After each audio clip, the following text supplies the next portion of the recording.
बोझ हम उठाते हैं, बोझ उठाते हैं, सारी दुनिया का बोझ हम उठाते हैं। किसी भी रेलवे स्टेशन में दाखिल होते ही पहली नजर सब्ज रंग में मलबूस कुल्लियों पर पड़ती है, जो मुसाफिरों को अपने तजर्बे से शनाख्त करते हुए उनके पीछे रोजी की आस में चल पड़ते हैं। ट्रेन लेट है, वो आ नहीं रही है, बहुत मुश्किल गुजारा है। ट्रेन आए तो गुजारा हो जाता, नहीं तो वरना वेले।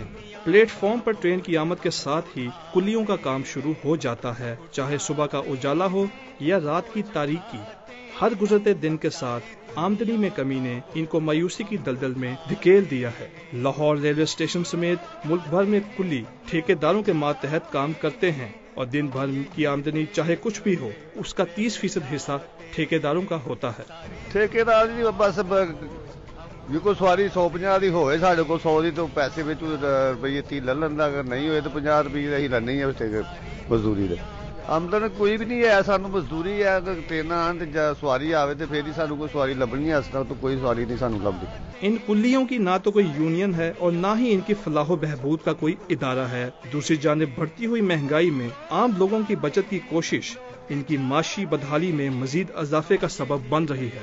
बढ़ती हुई महंगाई और कम आमदनी के बायस जिंदगी भर दूसरों का बोझ उठाने वालों के लिए उनका अपना वजूद खुद बोझ बनकर रह गया है, जिसे उठाने के लिए आज वो किसी मजबूत कंधे के मुंतजिर हैं। कैमरामैन अबू जर के साथ अहमद पाशा, 26 स्पार्क न्यूज़, लाहौर।